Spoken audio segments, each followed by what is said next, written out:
Y esta vez el protagonista de este programa va a ser Lucas Chaumont, mi compañero aquí. Y decidimos, bueno, yo decidí en realidad hacer este programa sobre astrología, ya que Lucas es astrólogo. Yo no me considero astrólogo, me considero un aficionado a la astrología. Recuerdo que mi interés a la astrología comenzó como hace unos 10 años, me compré un par de libros, estudié un par de años, pero me di cuenta que era una ciencia tan compleja que necesitaba mucho tiempo y necesitaba mucha obsesión, si se le puede llamar así, para realmente adentrarse en lo profundo de la astrología y se puede decir que la dejé a un lado, pero siempre la tuve presente y siempre leí cosas y estuve entrando y saliendo, pero es una ciencia que si uno realmente la quiere profundizar, tiene que estar constantemente actualizándose y todo eso. Pero bueno, afortunadamente Lucas siempre estuvo ahí para guiarme en la astrología. Y bueno, hoy queríamos hacer este programa sobre astrología y yo tengo algunas preguntas que son primero personales, también de mis curiosidades sobre la astrología actualmente, y también otras preguntas para que conozcamos un poco del camino astrológico que Lucas ha tenido durante muchos años, ¿no?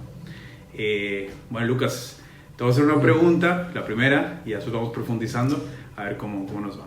Dale, me parece. ¿Por qué tu interés en la astrología, primero que todo? Creo que llegó un poco a mí gracias a mi tía. Hace 16 años atrás me encontraba en principio de los 20 y bueno, supongo que con algunas decisiones pendientes también, un poco también tomando malas decisiones y otras por tomar, y simplemente fue como un encuentro en donde mi tía me acerca un libro y me dice: mirá, justo estaba leyendo este libro, ¿te gustaría que te haga tu carta natal? Y yo en ese momento no tenía ni la más mínima idea de qué era una carta, ni tampoco de la astrología, y de curiosidad le dije que sí. Me hizo la carta y cuando recibí como la devolución de ella fue algo como uno quedarse congelado y pensar. Recuerdo que la pregunta que se me planteó en la cabeza fue: ¿esto dice ahí? O sea, el sentirse uno desnudo, el sentirse uno como expuesto, el encontrar como partes de sí clarificadas en un mandala, en un gráfico, en una imagen simbólica, y encontrar lo que me generó, creo que fue como una alegría de haber sido siempre curioso y haber buscado entre filosofía, entre teología, entre chamanismo, entre todas las cosas que se cruzaban por ahí cerca, por amistades, por lecturas o demás. No encontraba algo que verdaderamente sienta como personal, como que todos esos conocimientos me parecían muy esclarecedores, con mucha profundidad, me parecían que intelectualmente también eran como muy interesantes, pero notaba como que había una distancia y una separación entre lo que yo podía absorber, lo que podía dejar ingresar a mí y ese conocimiento. Era como que muchas veces leer parte de la filosofía, claro, entendía algunas construcciones, entendía algún tipo de principios como bien básicos, pero no me llegaba. También de psicología, leer a Jung, que me parecía increíble, no llegaba como que a sentir lo propio, y la astrología me pareció como que era una filosofía adaptada para mí. Era como que se transformaba como en eso, como una filosofía en movimiento. Ya no era algo que constituyó una época, marcó como un proceso evolutivo en el ser humano y queda ahí, y que uno lo tiene que eternizar pasando el tiempo, ¿no? Parece como que no se actualiza eso y que queda como un absoluto. En cambio, la astrología es como una filosofía que está constantemente despertando, transformándose y cambiando con el tiempo. Qué interesante lo que acabas de decir, justo ver las filosofías de ciertos filósofos y ciertos sabios del pasado como palabras de alguna manera muertas en algún sentido, ¿no? Más allá de que hay filosofías y concepciones del mundo que son eternas prácticamente, que son atemporales y significan lo mismo antes que después, o sea, que el tiempo no las destruye prácticamente, pero sí, entiendo lo que decís de que la astrología era algo más íntimo, ¿no? Algo íntimo que tenía movimiento, que no estaba estático. Claro, es ese principio y aparte como el hecho de encontrar de que después la fuente de toda información y de conocimiento ya no iba a depender de un texto y de un libro, sino que para mí estaba después en la realidad, en el flujo constante de experiencias, de personas, de impresiones también, de sentimientos, y podía empezar a ver, escuchando también a otras personas, cómo podía descubrir los símbolos en las palabras de otras personas, cómo podía ver también la sincronicidad de tanto de lo que estaba experimentando con por ahí ciclos que podía también interpretar desde la astrología, y podía encontrar esa interacción, esa unión, y eso me pareció como algo mucho más interesante, que despertaba como mucho más mi curiosidad, porque se trataba como de ver algo dentro de lo que es lo habitual.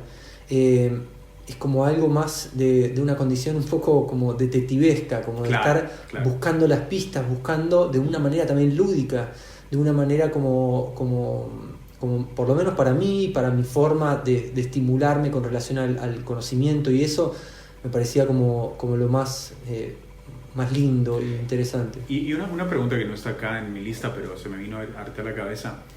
Cuando vos tuviste ese primer encuentro con la astrología, ¿fuiste escéptico por un tiempo o fue como un flechazo que intuitivamente llegaste a darte cuenta que era algo verdadero, que tenía sustancia y que no podías descartarla? ¿O hubo una etapa de escepticismo que por otras razones se fue esclareciendo y llegaste ya como a entre comillas, intelectualmente, mentalmente, convencerte de que era una ciencia valiosa y no una otra superstición como les llaman otras personas? Yo creo de que no mentiría si diría que no fui una persona que como que buscaba el estímulo desde la mente y devorar desde ese lugar, desde la lógica, la razón, el pensamiento, y que siempre tuve por ahí un poco de una condición marcada más hacia el escepticismo, pero no un escepticismo negador, como de no querer flexibilizarme hacia un misterio o algo que supere también la lógica.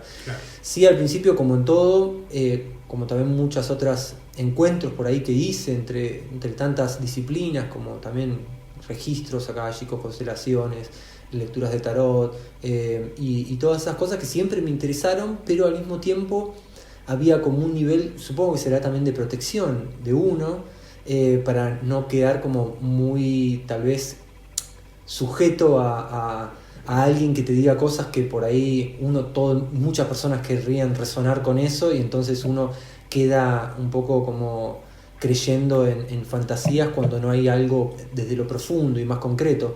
La astrología, cuando me pasó, como que no fue tanta resistencia, sí era como una curiosidad y una duda, no había tanto compromiso por ahí, claro, de entusiasmo con eso, pero sí cuando lo sentí y cuando percibí que esa información ya no iba solo hacia mi cabeza y hacia mi mente, sino que lo estaba pudiendo sentir en todo mi cuerpo, en mi historia, en mi memoria, ahí me di cuenta que esto tenía que ver con algo más. claro. Y bueno, se caía completamente cualquier tipo de escepticismo o de barrera como racional. Es que eso es algo que a mí me sorprendió de la astrología desde el principio, porque yo también inicié como vos con la filosofía, el chamanismo, la poesía, la psicología, etc. Y como que también sentía de que estas visiones del mundo, más allá de que resonaban conmigo de cierta manera, no podía experimentar como una prueba empírica de que era así. Solo eran proposiciones interesantes sobre el ser humano y el mundo, pero no quería decir que fueran realidad, ¿no? Y después, cuando empecé a ver las relaciones entre las cartas de personas y sus vidas, leí un libro que vos también has leído, el de Richard Tarnas, Cosmos y Psique, sí, que en realidad empezó él a hablar de astrología en su libro anterior, que fue La pasión de la mente occidental. Bueno, en ese libro, cuando empecé a ver las correlaciones, no solo de las cartas natales de las personas y sus vidas, sino también de la historia y de los eventos importantes en la historia y de cómo los planetas tenían mucho que ver, ahí es donde eso para mí fue una prueba científica, o sea, empírica, no fue algo de...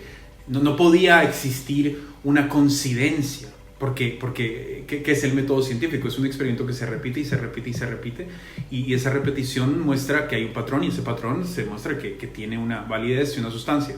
Y ahí fue cuando yo dije, wow, qué increíble que algo como la astrología, que está tan mal visto, estuvo tan mal visto, ahora no tanto, y se descartaba como una superstición y entraba, digamos, en las ciencias esotéricas, mágicas, de adivinación, etcétera, pudiera tener hechos científicos comprobables en cuanto a las cartas, en cuanto a los planetas, que se repetían y se repetían. Y eso fue algo, es más, ese hecho de la astrología me hizo confiar todavía más en otros conceptos esotéricos, metafísicos, espirituales, que todavía estaba digiriendo, ¿no? Eso fue algo muy interesante. Yo creo de que bueno, en principio la astrología era como parte de la vida de muchas culturas, hasta de culturas originarias, como pueden ser los mayas también, los egipcios también, bien ancestrales, y no estaba separada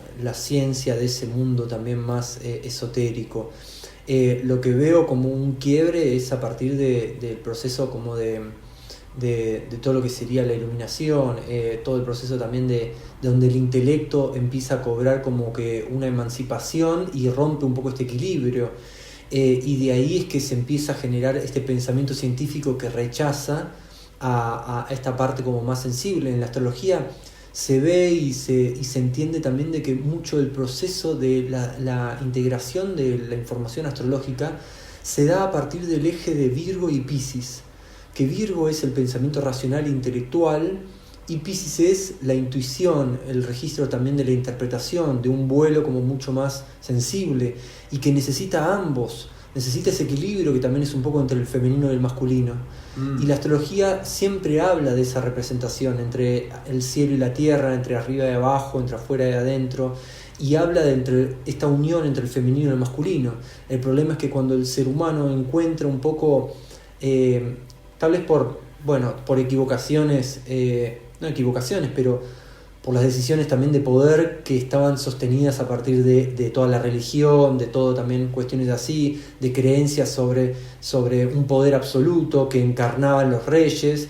Entonces cuando el pensamiento ya científico empieza a darse cuenta de que uno en su intelecto es capaz de tener una autonomía y poder separarse de todos esos principios como ordenadores, a través de la religión, a través de los poderes, las monarquías, está bien en un principio, pero se va ya al extremo y empieza a negar también como que esta otra parte, que es una cualidad como más sensible, una cualidad como más intuitiva, que es el mundo esotérico, no exotérico. Exacto. O sea, y el problema es eso, de que al rechazar algo rechazó completamente todo y no pudo matizarlo. Claro, es curioso cuando hablas de cómo el iluminismo, la iluminación o la revolución científica, después de que se alzó, digamos, todas estas ciencias esotéricas se fueron debajo de tierra prácticamente, pero eso, en lo que yo he podido investigar,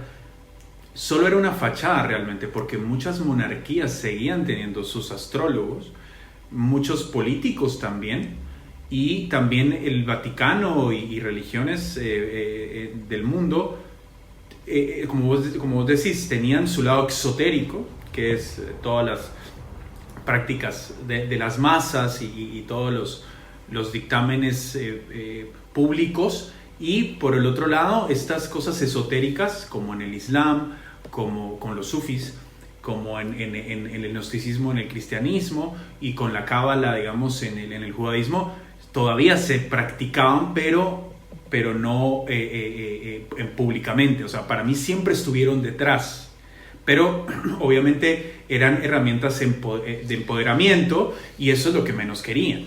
Ahí está la distancia entre la parte que es el femenino de ese arte, que es una apertura desinteresada a poder conectar y canalizar con una energía y una inteligencia superior, y después también está toda la liturgia y todo el nivel también de esa condición ritualística que también se sabe que tiene determinada influencia. Claro.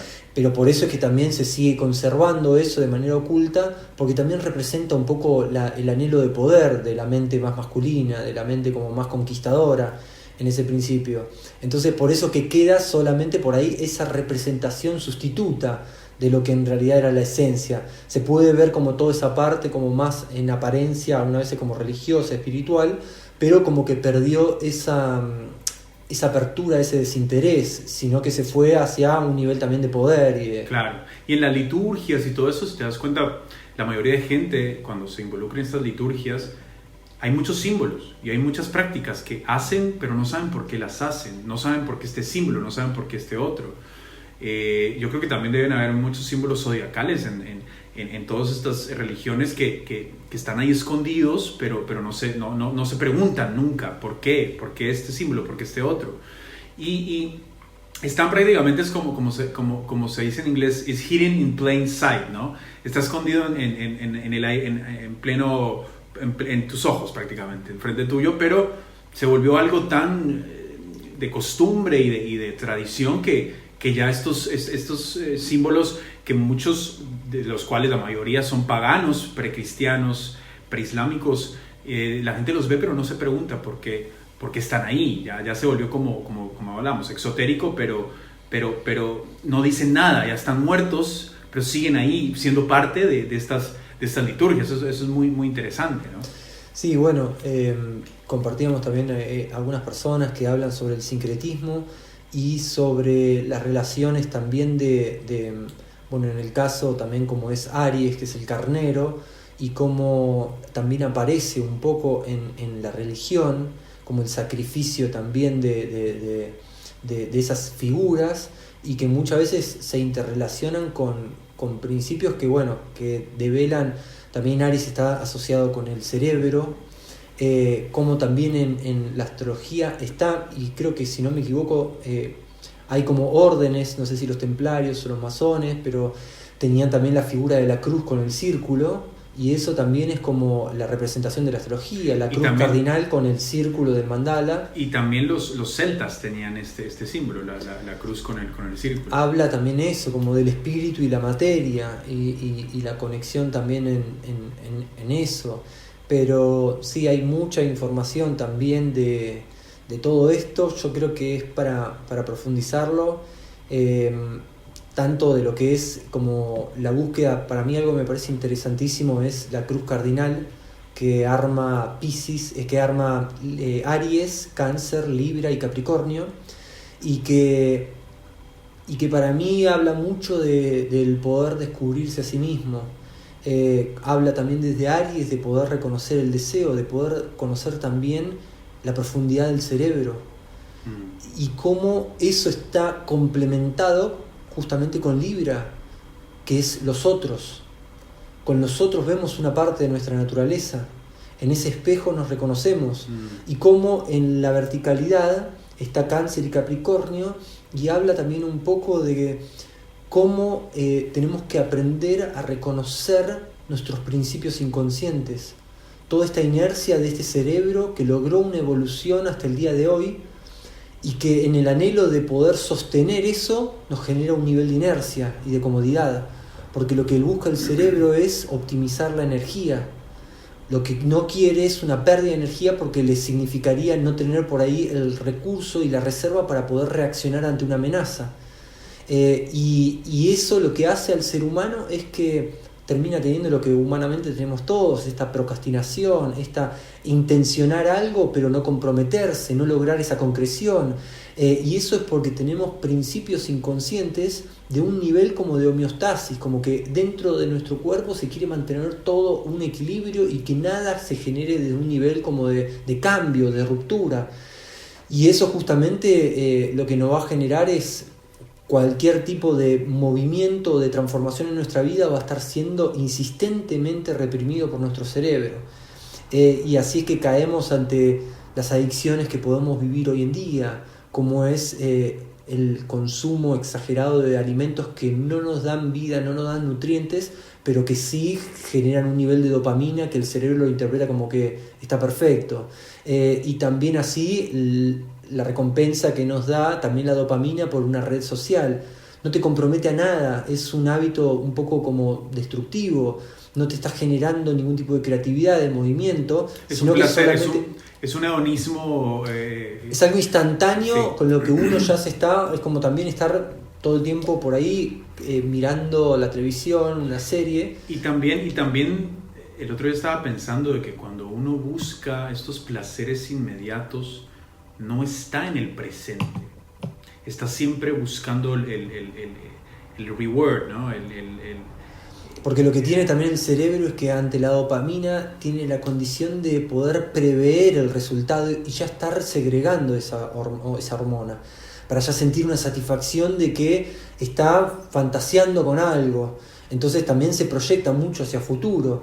El tema también es cómo disciplinar, y ahí está Capricornio, cómo disciplinar nuestra vida. Se me viene a la cabeza una pregunta que anoté acá para hacerte, y así podemos empezar con las preguntas que tengo acá.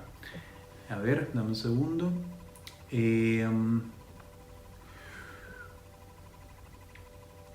¿Cómo describirías la Odisea y el camino desde el signo de Aries al signo de Piscis en el zodiaco? Yo lo que siento es que también hay buena relación entre Aries y Piscis, como en la otra dirección, en la dirección horaria, que es que hay que reconocer mucho esa interrelación entre la espiritualidad y la disolución que simboliza un poco, entre otros aspectos, Piscis, y es como esta explosión, una creación nueva, un nuevo principio, y que también se puede asociar con el deseo, con la emergencia de una nueva energía dentro del sistema. Y que si podemos interpretar también el deseo con la espiritualidad, el poder ver también este proceso de... Por eso que me parece paradójico que la astrología empiece también en Aries, en este movimiento mandálico, y habla como de poder siempre recuperar la memoria de lo espiritual para direccionar el deseo. Y en eso veo mucho el taoísmo que siempre hablamos, que orienta mucho hacia la mirada del deseo, hacia la mirada de la energía interna. Si la llevamos hacia afuera y nos basamos en ese deseo en base a la sociedad, a los principios, al éxito, a todo lo que promueve, la acumulación de bienes, claro, a todo lo que promueve como un estereotipo y como un ícono de la sociedad, o si nos basamos en el reconocimiento también de que somos energía, y esta energía de lo que somos está unida a la realidad, y que pudiendo observar la realidad nos observamos a nosotros mismos, pudiendo aceptar lo que se acerca a nosotros como una experiencia, aprendemos de la espiritualidad, que es aprendemos de nuestra energía. Y en eso es un principio en donde se transforma todo ese movimiento, porque puede ser un movimiento destinado hacia la materialidad o puede ser un movimiento destinado hacia la espiritualidad. Como sería, digamos, de Piscis a Aries o de Aries a Piscis, ¿no? Claro, en algún principio. Por eso también se muestra en la astrología progresiones y movimientos de manera directa o conversa. Y eso es de manera directa, muchas veces es hacia afuera, es hacia la relación con el afuera, y de manera conversa muchas veces es hacia la interioridad, hacia la psicología interna. O sea que es un movimiento también complementario, pero en otra dirección. Claro. Y que cuando podemos ver esto que es el deseo y aprendemos a poder percibirnos como energía y a percibir esta relación que se promueve desde el afuera, aceptándola, integrándola y pudiendo potenciarla, Entonces y esto no significa de que uno no tenga iniciativa, no tenga acción propia, no tenga individualidad, sino que, como también dice, no es que uno se quede en la pereza pensando de que todo va a fluir y que uno va a seguir cualquier camino que se presente.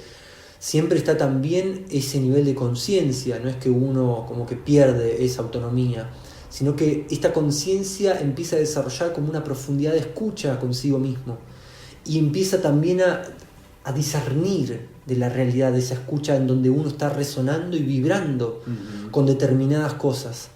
No es que uno acepta como que cualquier situación, disparate o divague, claro, que se presente y va a la deriva, sino que uno sabe lo que está en resonancia y en consonancia y en simetría con uno. Y ahí empieza a tomar como acciones mucho más precisas, contundentes y en profundidad.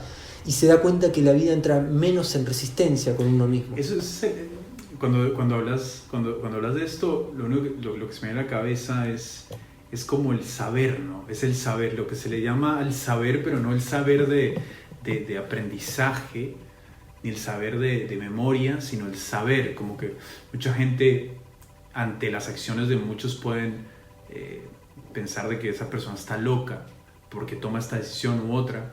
Pero tal vez esa decisión viene desde ese lado, ¿no? Del saber, como un saber que, como vos decías, una simetría, que resuena dentro de uno y puede parecer algo loco y devastador hacia la afuera, hacia otras personas, pero en realidad es lo que encaja, ¿no? Es ese saber intuitivo. Es como, me acuerdo una entrevista que le hicieron a Jung y me encantó la respuesta que él tuvo a esta pregunta que le preguntaron en inglés, ¿no? Después lo traduzco, dice, do you believe in God? Dice. Y él dice, no, I don't believe in God, I know. No, claro, no había que creer, sino como que sentir también, claro, parte de esa mucha gente puede decir, no, pero ¿cómo sabe? Y esa es la paradoja, ¿no? Del saber, que no es un saber que a veces se puede compartir a los demás, es un saber que está dentro de uno y que hace resonancia dentro de uno y de que hay una seguridad dentro de uno que no puede ser una locura, no puede ser una distorsión, uno sabe que es. Pero es muy difícil cuando ese tipo de cosas no se pueden transmitir a los demás. Es que ahí estamos también un poco condicionados por el lenguaje, y el lenguaje es la estructura también de un poco, sí, para mi sentido, como el principio patriarcal también, esa intención de colonizar la mente de otros también, y que muchas veces por ahí esta condición también de uno percibir ese conocimiento de manera interna tal vez comunique mucho más que de lo que puede comunicar la palabra. También influencie mucho más de lo que puede comunicar la palabra, la intención, la voluntad. Entonces también es eso, como revertir ese sesgo que tenemos de que la expresión y de la palabra como que tiene una jerarquía más alta. Por ahí el silencio, la vivencia y la experiencia y la vibración pueda generar más cambio todavía. Pero es como también dar vuelta a un paradigma del que estamos sustentados durante muchísimo tiempo. Sí, totalmente. Y ahí viene, bueno, todo este principio también de poder aprender también a canalizar estas señales, a poder percibir la comunicación, la sincronicidad, y de ahí es que todo se transforma de una manera mucho más sutil. Ya no nos quedamos perdidos en el objeto, ya no la materialidad no se transforma en una guerra de conquista, de logros, de acumulación, sino que se transforma en un medio, en un canal para poder materializar la energía que es el foco de mi atención. Claro. Entonces empezamos por lo menos en la primera trinidad, en la primera fase de la astrología, que sería Aries, Tauro y Géminis, que sería en algún principio como esta parte pura de energía, la parte de una relación con la materia, que también guarda muchísima condición de espiritualidad la materia. Tauro se puede algunas veces hablar como los recursos, la materia, el dinero, y en realidad para mí tiene que ver con algo muy espiritual, que es nuestra relación con la materia. Justo te hablaba el otro día de que uno de los autores que me gustan mucho y que habla de temas muy interesantes sobre espiritualidad, conciencia, es David Icke, ¿no? Este inglés. Y yo te decía que me impresionaba que nunca me imaginé que él era Tauro, ¿no? Porque yo siempre tuve a Tauro como un signo muy de la tierra, como muy de las cosas del mundo, de la materia. Y cuando tú escuchas hablar a David Icke, por ejemplo, te das cuenta que el tipo está en una multidimensionalidad impresionante. Ahí está lo que nos sorprende de la astrología, de que en un principio siempre la solaridad es lo que más se visibiliza, que significaría el signo en donde cae el sol. Entonces cuando uno interpreta una persona de Tauro tiende a ver como una estructura primaria, pero en realidad uno cuando es ve... Es muy reduccionista eso, ¿no? Cuando ve, claro, por ahí es una entrada para una comprensión simbólica. Claro. Después cuando uno ve una carta puede ver un signo y después puede ver una energía completamente y diametralmente opuesta claro. a ese signo digamos, en los términos de la expresión y de la manifestación. Y entonces uno diría como ¿dónde quedó esa parte también? Y claro, en algún principio no desaparece, sino que la materializa desde otros niveles. Otro lado, claro. Va por ahí ser una persona como muy dinámica, con mucho movimiento, con mucha espontaneidad mental, muy rápida, pero después va a necesitar un descanso, una conexión con la naturaleza, y ahí va a conectar esa parte de Tauro. Claro. O sea, se podría decir de que hay personas típicas de un signo, de un signo y otras atípicas del signo, ¿no? Como que tal vez hay personas que son de Leo, pero que no representan el estereotipo de lo que es Leo, o Piscis, pero no representan eso porque en la carta ya más, claro. viéndolo más complejo, claro. Hay unas relaciones paradójicas en cuanto carta, claro. a lo solar, ¿no? Exacto. En la carta se ve cuando uno habla de Leo, habla de su relación con su planeta, que es el Sol, y que, claro, uno vería una manifestación muy de lo que interpretamos como una energía de Leo, sería extrovertida, como muy creativa, muy también de efusiva, también de centralizar la atención, de irradiar un poco la energía de los otros hacia sí mismo. Pero si uno ve Saturno como planeta aspectando a ese Sol, ahí va a estar completamente distorsionada esa cualidad originaria, va a estar un poco más limitada, porque Saturno tiene que ver un poco con esa limitación, con un registro, un poco más de una actitud como mucho más diferente con relación a ese Sol leonino. Entonces uno va a percibir como que no encuentro esa parte de lo que siempre veo de la energía leonina. También si tiene muchos planetas en Acuario, cuando Leo quiere el protagonismo, Acuario quiere descentralizar ese protagonismo. Cuando Leo quiere crear una centralidad y una imagen, Acuario quiere desidentificarse. Entonces va a haber muchos factores que pueden ir como quitándole un poco esa impronta a cada signo. Interesante. Bueno, me gustaría seguir aquí con las preguntas. Ahorita nos vamos a un lado más siniestro, más oscuro. Es algo que siempre tuve mucha curiosidad, creo que nunca te lo pregunté, y bueno, aquí va la pregunta. ¿Qué relación podrías encontrar en las cartas natales de genocidas, asesinos en serie, caníbales o psicópatas? La verdad que no fui seducido por esas temáticas, pero sí muchas veces uno se encuentra tal vez con algunas veces al pasar como por ahí con la información de la carta de Hitler, claro. Cuestiones así, y algunas veces para uno tal vez ver como un patrón. Exacto, eso es lo que me interesa. De un nivel como un poco desafectivizado para no poder entrar en contacto con lo humano y poder tomar decisiones un poco drásticas.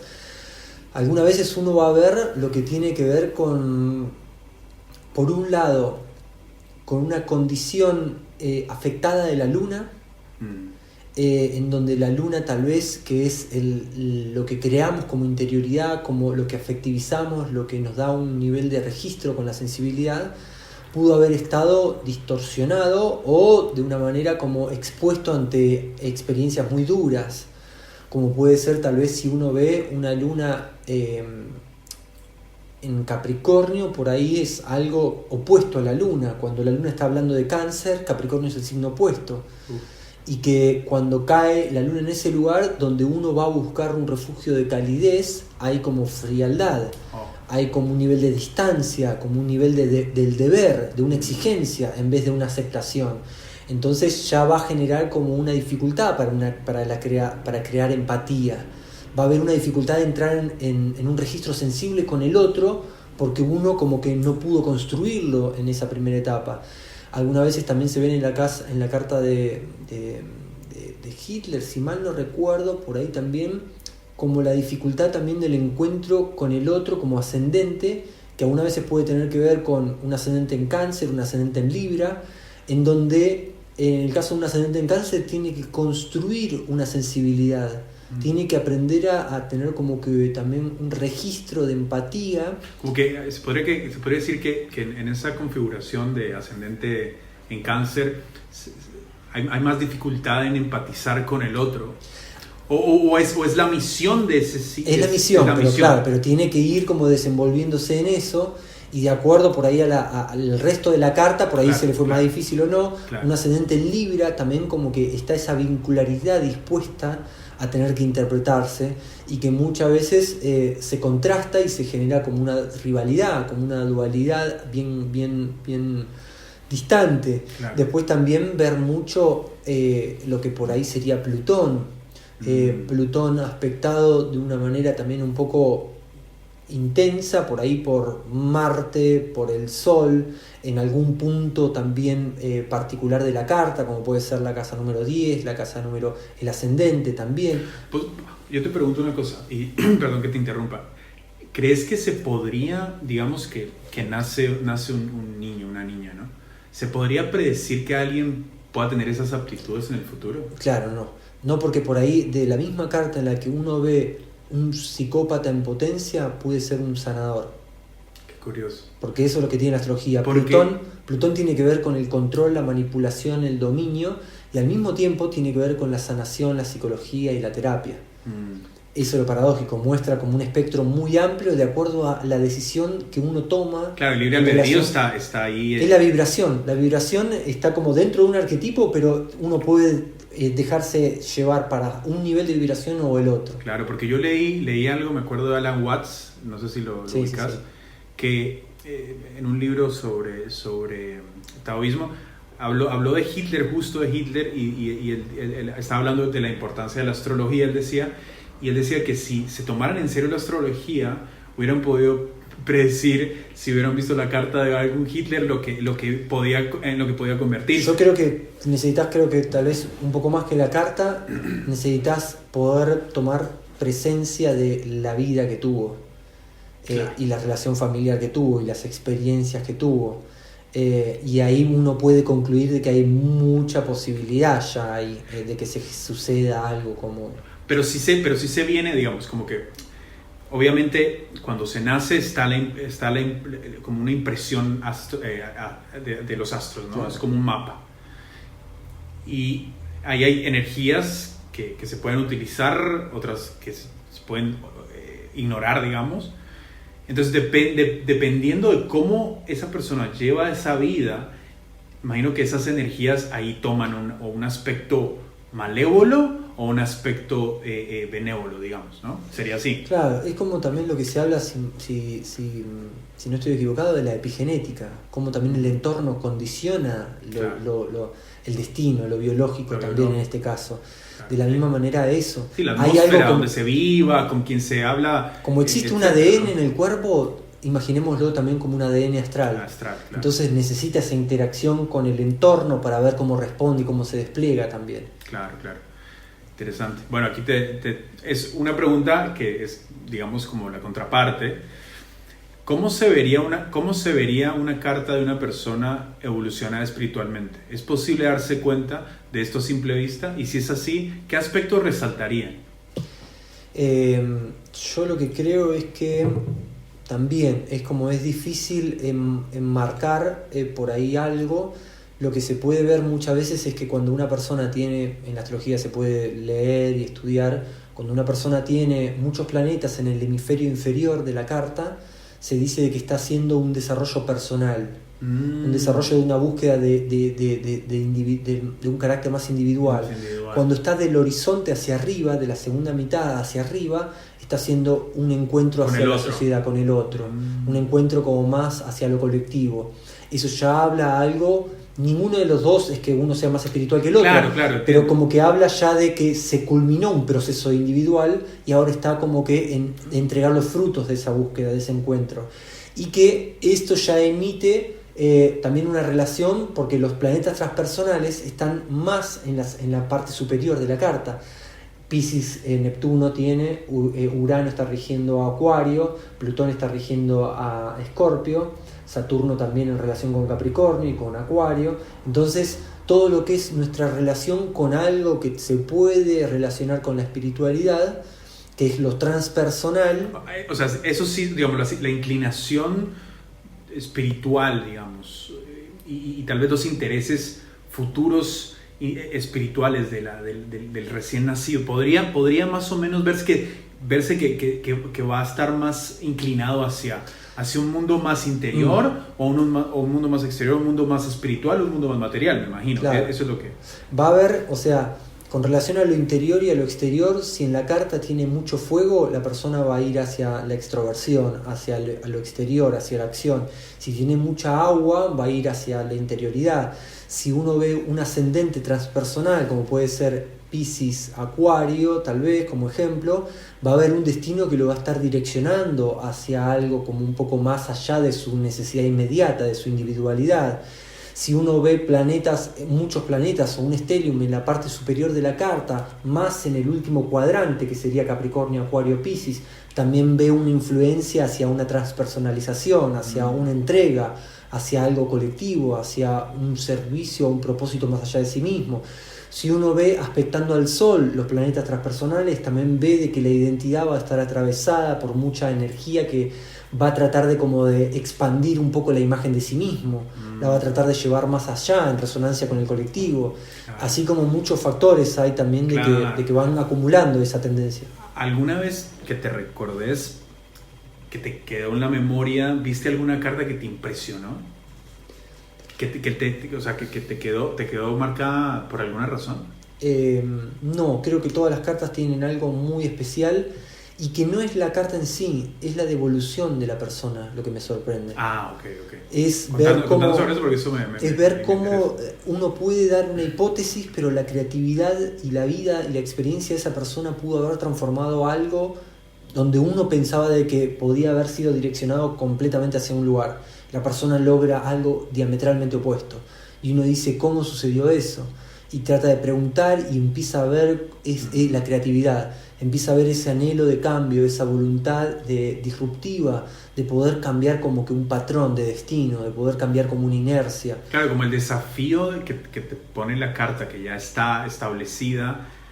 Es lo que realmente te maravilló, digamos. Claro, no la tanto, respuesta a eso. No tanto lo que ya estaba, sino lo que se hizo con eso, digamos. Lo impredecible, claro. Impredecible, claro. Impredecible, como que siempre es algo, me parece que devela una creatividad que es, como por lo menos para mí, insospechada muchas veces. Claro. Bueno, aquí tengo otra pregunta. He escuchado que en el 2024 Plutón entra en Acuario.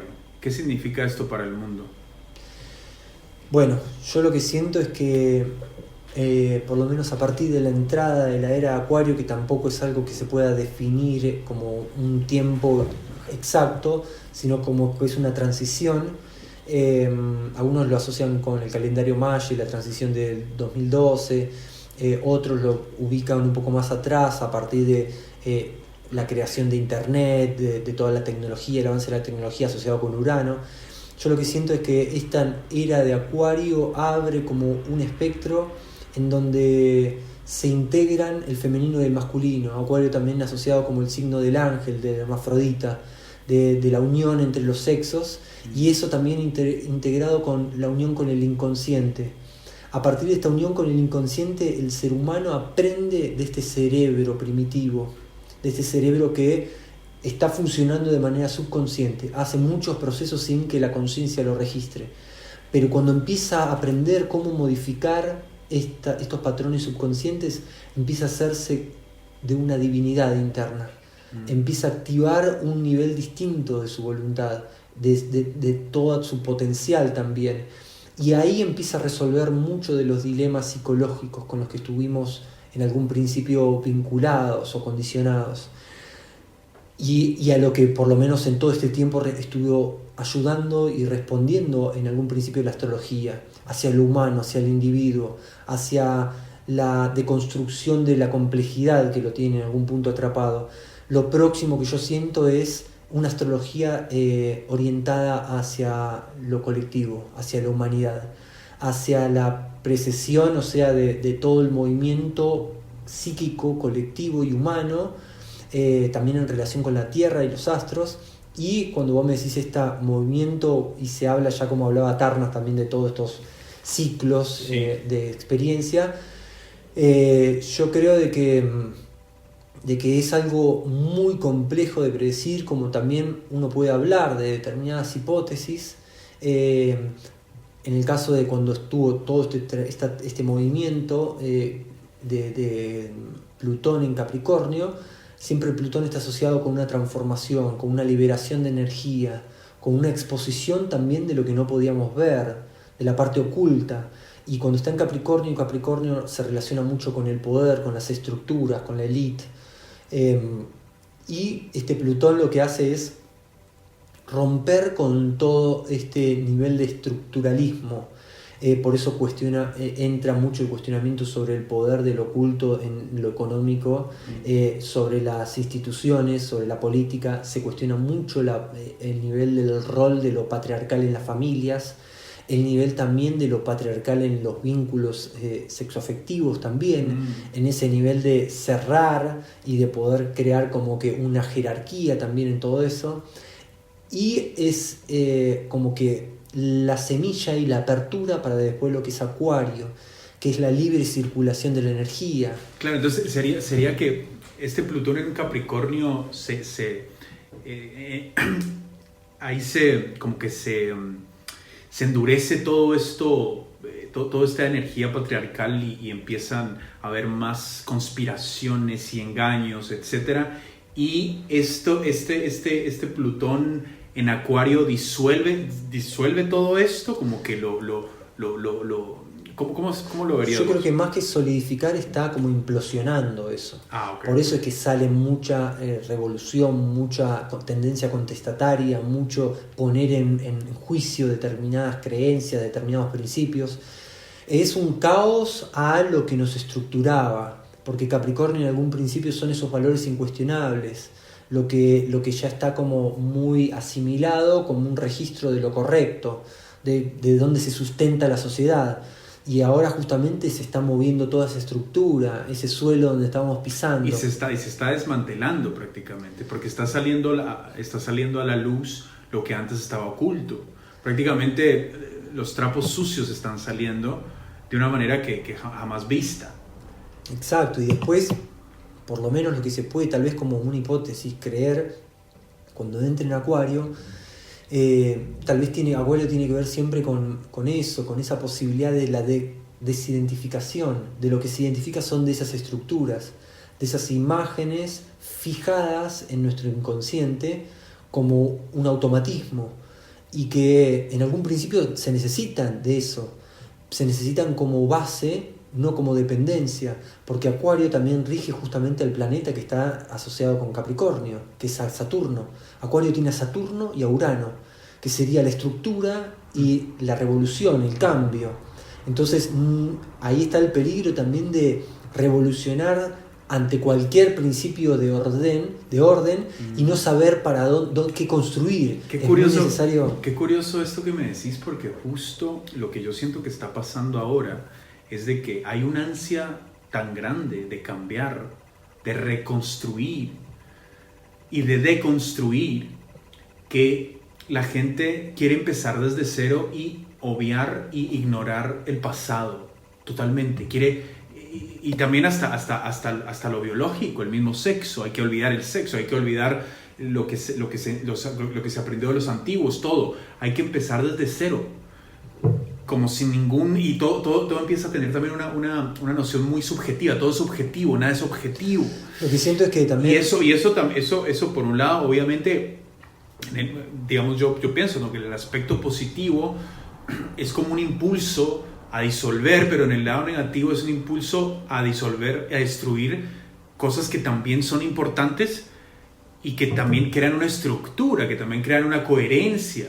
Porque no se puede simplemente mandar todo al carajo, digamos. El tema ahí es la tendencia a la extroversión, como decíamos, a creer de que esa opresión tenía que ver con algo de la sociedad, y que no es, en realidad es un principio interno en cada ser humano.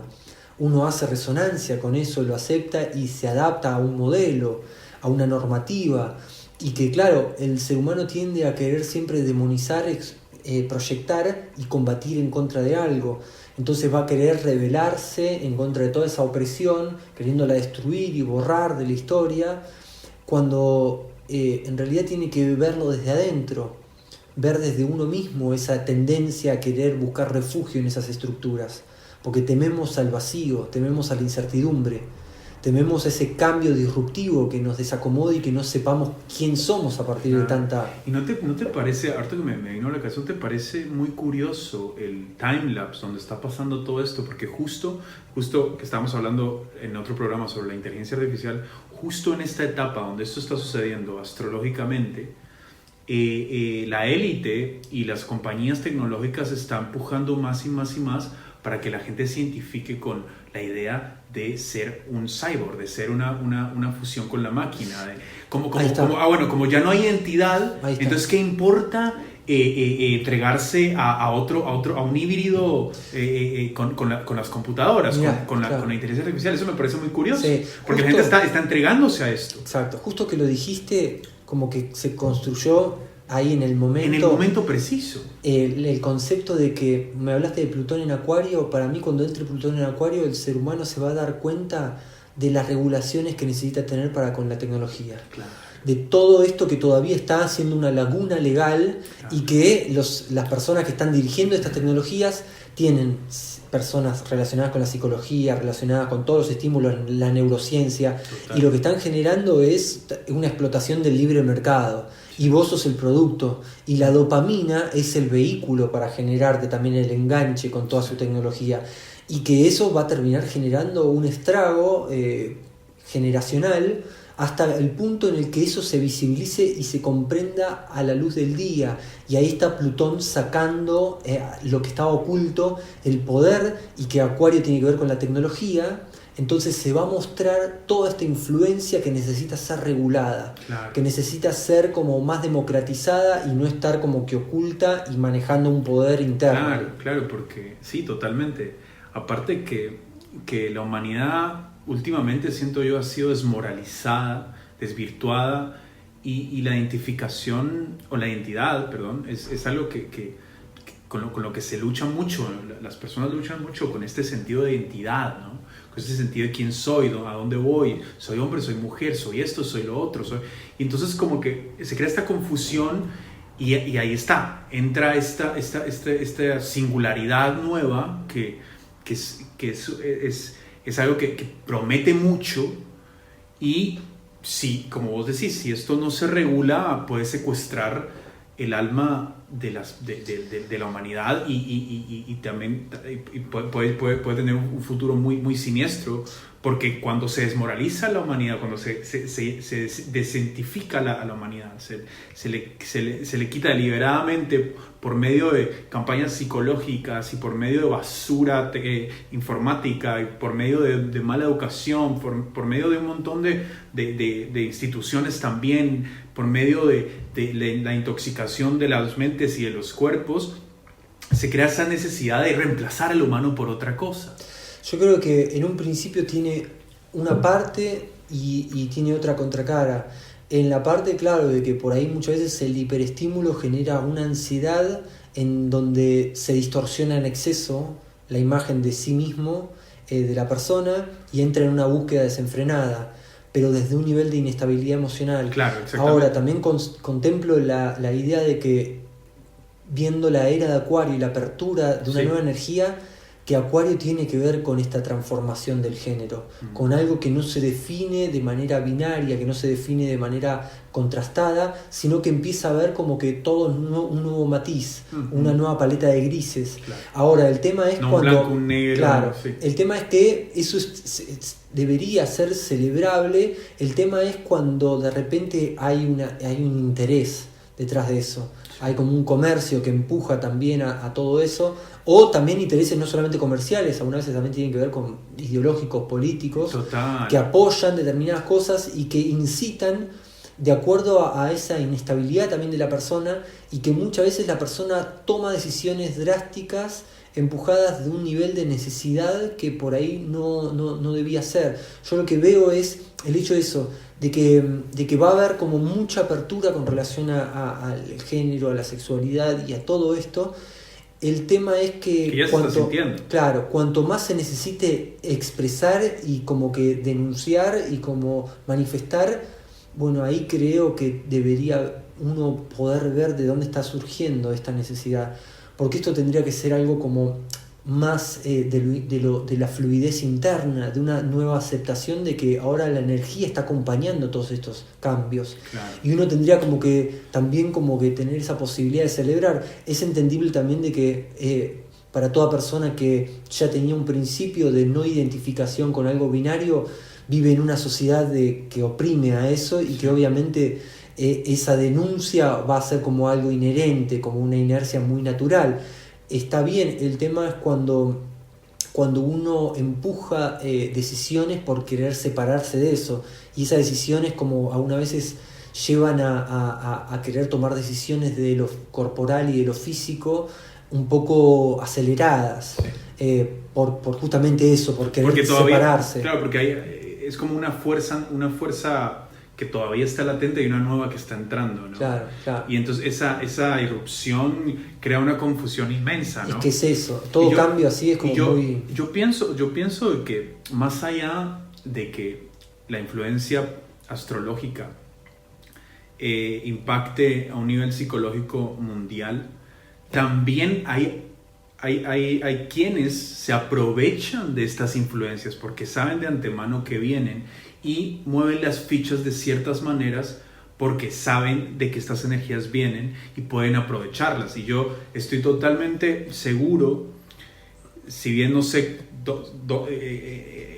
específicamente quiénes y cómo, pero sé que detrás de las élites y de los poderes ocultos más altos de este mundo hay astrólogos detrás. Yo estoy totalmente seguro, porque yo siento que hay, y no solo ahora, sino antes, siento que a veces hay muchas coincidencias con eventos que suceden y obviamente vos podréis decir, bueno, pero esos eventos suceden porque los planetas están así y todo, pero siento que también hay un oportunismo detrás, y de antemano se crean situaciones para que tal vez haya más intensidad en ciertos aspectos, en ciertas situaciones, en ciertos movimientos, porque se sabe de antemano que va a venir esta energía y esta gente aprovecha esta energía. Y yo creo que detrás del poder hay gente muy siniestra, pero también muy inteligente, y que es gente que no ha perdido el lazo esotérico con el pasado, solo como fachada, y utiliza estos conjunciones y todo para fines políticos y de guerra, etcétera, etcétera. Eso es mi opinión personal. Sí. No sé vos qué pensás. Yo creo de que la astrología para mí justamente nos devuelve ese poder, nos devuelve el poder interno. O sea que nos da la posibilidad de dejar de temer de esos poderes, porque esos poderes siguen funcionando ante un nivel de desconocimiento de sí mismo.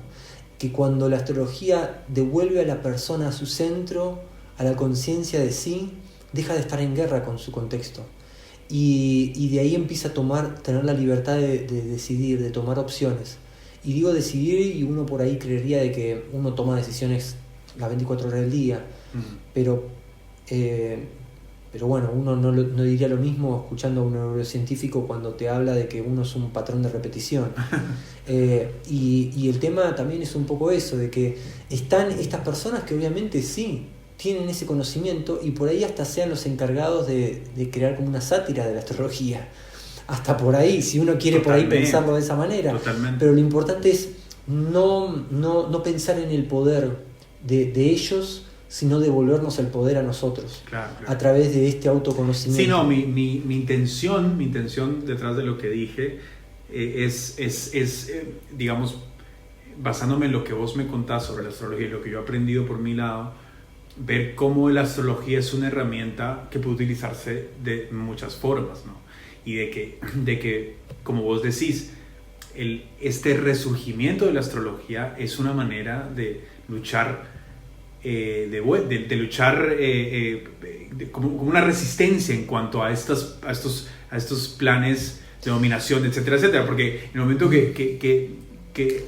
que volvemos a tener esa herramienta, ya no podemos ser engañados de muchas maneras. Yo creo que también como que me viene como otra idea también cuando me hablaste de Plutón en Acuario, como que va llegando así de a poco las ideas y los conceptos.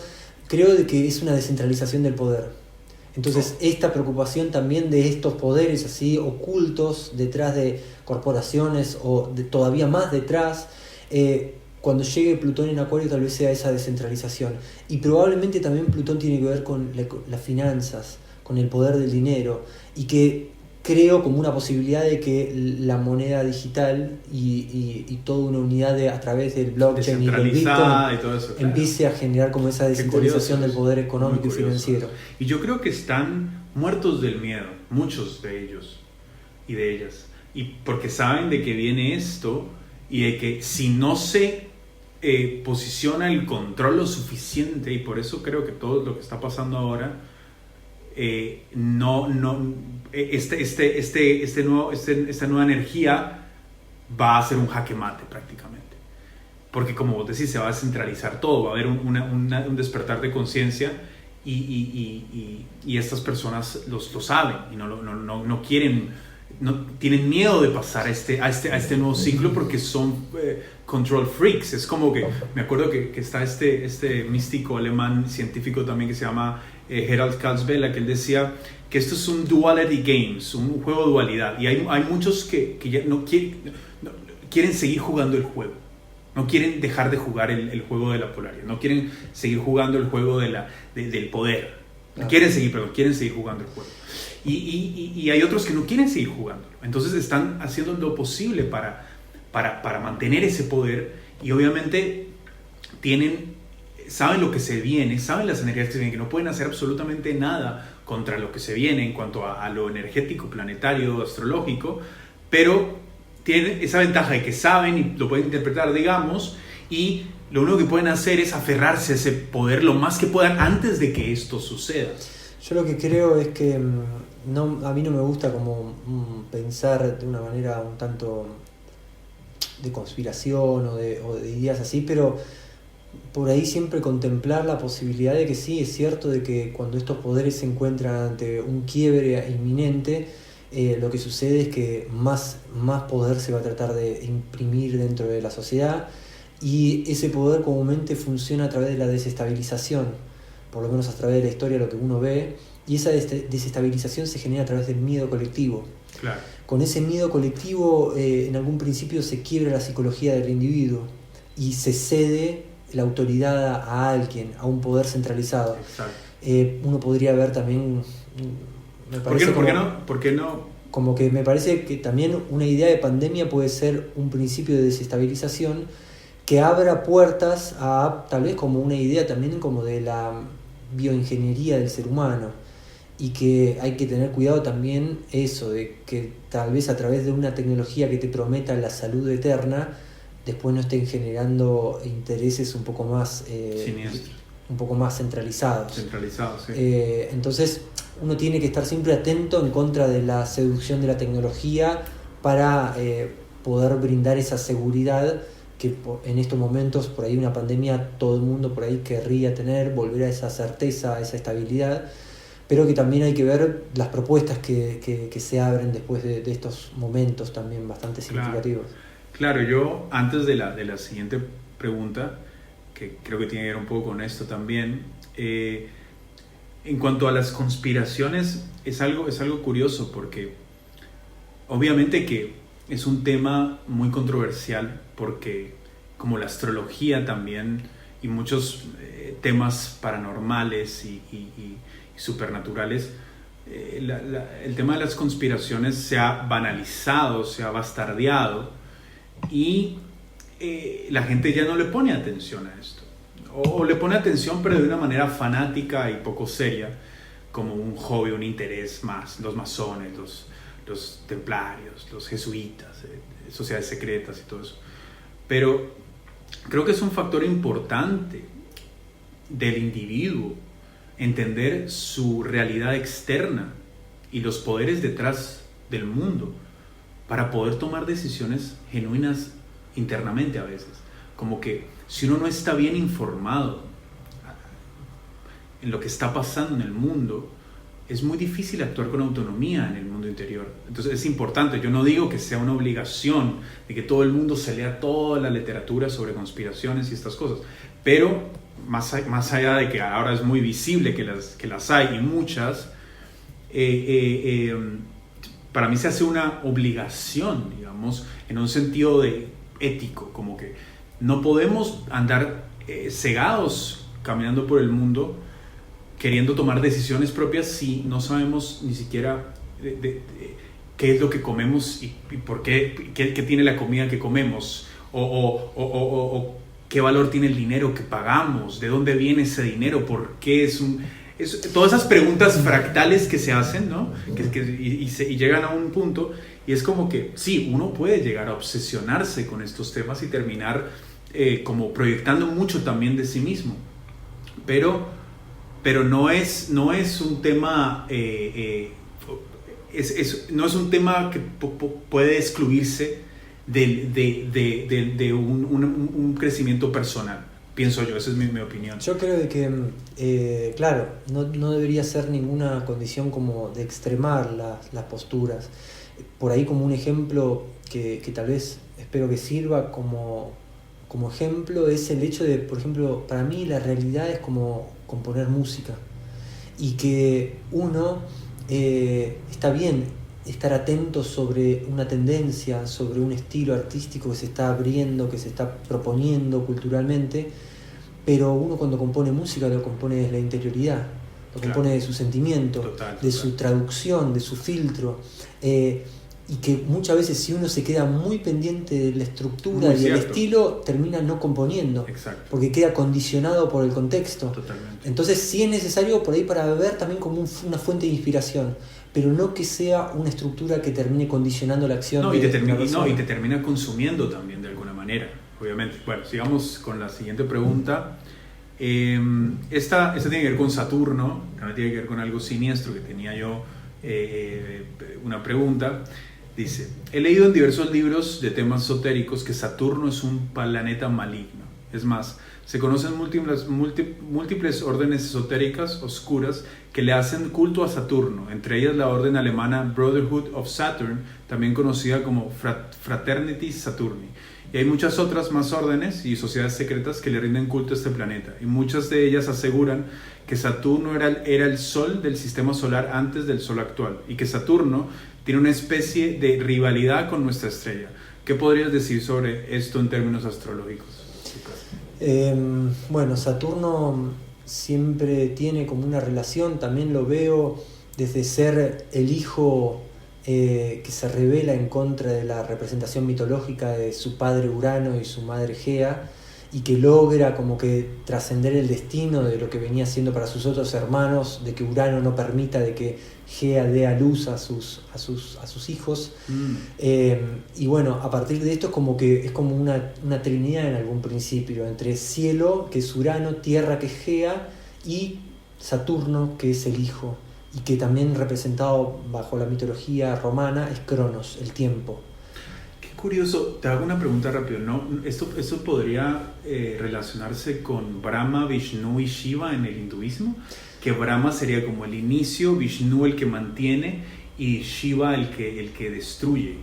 Y claro, siempre vemos como esta condición así representada como un fractal después en el lenguaje y en la cultura de otras civilizaciones, pero sí, tal cual. Curioso. Y que este punto intermedio que es Saturno, que es el tiempo, es como también muchas veces interpretado como el tutor de la experiencia en la Tierra, que es cómo aprendemos a vivir el tiempo, cómo aprendemos a vivir la responsabilidad del tiempo. Porque Saturno habla de la autoridad, la responsabilidad, la esencia, el poder dejar algo que trascienda la limitación, la materialidad. Y es esto justamente, nuestra relación con el tiempo, cómo aprendemos a trascender nuestra mirada sesgada por la materia, cómo podemos desprender la espiritualidad, cómo podemos espiritualizar la materia y materializar el espíritu. Entonces es como algo bastante importante. Y al mismo tiempo, por ahí lo que me decías, esta rivalidad con el Sol, sí, y Saturno, como que antes era como que sí, una centralidad. Es algo curioso que tal vez no sé si se relaciona. También verlo como que es también muchas veces cuando uno ve a la solaridad, la ve como una autoimagen, como una imagen de sí mismo, como una capacidad de irradiar energía, de ser centro. Y Saturno siempre es como la misión de encontrar un propósito más allá de ese egocentrismo, de esa individualidad. Entonces siempre va a estar como que atentando en contra de esa expresión como muy de como un hijo, el Sol, y Saturno es el podría padre. decir que hay una rivalidad, digamos. Hay como una tensión siempre porque... Verla mitológica o arquetípicamente, pero sí se podría ver una rivalidad. Sí, siempre hay una tensión que también en una carta natal se va a vivir. Si uno tiene aspecto de Saturno al Sol, va a notar de que esa espontaneidad y esa condición de expresión tan suelta va a estar limitada. Se opacada. Está limitada, pero no tendría que verse de manera negativa. Ahí está la enseñanza de Saturno, de que tiene que verse desde un lugar como más desprendido del deseo más impulsivo e inmediato del ego, sino como que ver la manera de limitar la energía para potenciarla, en pos de algo que tal vez no descubrimos de nosotros mismos, pero que es nuestro talento más esencial. Pero que distraídos por la fascinación de nuestro ego y del estímulo que quiere lograr el ego como imagen de sí mismo, es que perdemos nuestra energía derrochada en miles de intenciones. Y Saturno quiere de que podamos concentrar nuestra energía, y eso se vive como frustración para un ego. Por eso se podría ver como maligno, ¿no? Se ve como maligno, claro, porque es siempre desde la astrología más clásica también se interpretaba como muchas veces como un juez, como también asociado con la muerte, con la enfermedad, con las limitaciones, con el sufrimiento, la frustración, pero también es eso, como también es un gran maestro. Y claro, después con toda la psicología y con una aceptación también de esto que es como la sombra del inconsciente, nos damos cuenta de que también hay como un crecimiento detrás de eso, y lo que generaba en otro momento como esa frustración, ese miedo, ese dolor, es esta guerra entre el inconsciente y la conciencia. Era muy unidimensional, digamos, esa visión de Saturno en la antigüedad. Claro. Y no se fusionaba ya con los nuevos conceptos de la sombra, y de todos estos conceptos psicológicos que muestran de que en realidad la sombra es un ayudante, y es algo que tiene que atravesarse, y que es en realidad un gran maestro, y sin adversidad, sin oscuridad y sin caos no puede haber una trascendencia, ¿no? Es como también en los periodos más antiguos que se podía ver como la neurosis o la psicosis como una posesión demoníaca. Claro. También, después Sí. Cuando uno va desarrollando más herramientas de comprensión, se va como naturalizando e integrando un poco eso en maneras de que se pueda hacer más, como más funcional en la medida de lo posible también. Bueno, hablando de la sombra, justo tenía una pregunta que tenía que ver con la sombra. Se parece un poco a las anteriores, pero a ver qué piensas de esto. ¿Se puede vislumbrar en una carta natal si una persona ha integrado su sombra? Y si es así, ¿de qué manera podría esto ser visible? Creo que de vuelta como que se necesita mucho la interacción de la respuesta de la otra persona. Sí se puede ver que puede haber una tendencia a una polarización en la carta. Cuando hay mucha energía sensible, emocional, de agua, y otra energía como muy dura, rígida, como de poder, de control, va a haber siempre como una inercia a esa polarización, y eso da una tendencia a crear sombra, a que uno se apoye mucho en un extremo y que vea al otro extremo de sí mismo como algo externo, como algo que se presenta continuamente como destino. Pero ahí uno tiene también que ver en la charla y en la interacción con una persona que consulta. Digamos una persona que tiene un pensamiento mágico muy infantil, digamos, y que huye de la oscuridad, y que huye de un mundo más profundo, y tiene como una visión muy, muy ingenua de la espiritualidad. ¿Se podría decir de que esas personas tienen más agua? puede haber también eso, como refugios en mundos imaginarios, Claro. sensibles, emocionales, relacionados con el agua, también relacionados con la luna, la condición en la que esté la luna en esa persona, en su carta, y una resistencia a Saturno, a la realidad, a lo concreto, Al maligno. claro, a la conexión con el afuera. Se va a ver como una incompatibilidad y una frustración en conexión con la realidad, a cómo materializar esta sensibilidad que parece no ser aceptada. Y ahí está de vuelta personas que tienen por ahí una tendencia a la evasión, que después se hace Claro. consecuencia en cualquier tipo de adicción. No Claro. solo tiene que ver con drogas, sino también con adicción al trabajo, adicción a cualquier tipo Sí. de tendencia, así por el estilo. Pero tiene que ver con esa condición también muy de Saturno-Luna también. Claro. Bueno, aquí va otra pregunta para Lucas. ¿Juegan algún papel astrológico las lunas de Saturno, Rea, Titán, Hyperion, Japeto y las lunas de Júpiter, Europa, Genimanes, Io, Calisto y Male, etcétera? Y si es así, ¿qué papel juegan? Bueno, no, la verdad que la astrología tiene como todavía un universo por descubrir que necesita también como esa interrelación, el poder hacer como más estudio de campo, de cómo influencia, de cómo se toma registro, porque también hay asteroides que se pueden incluir en esta parte, en esta fase de la astrología un poco más moderna.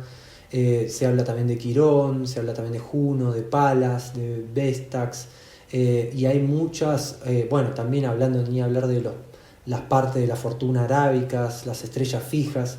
Es como que hay un espectro muy amplio de información, pero con relación a las lunas de Saturno y de Júpiter que me habías dicho, por lo menos yo no tengo conocimiento.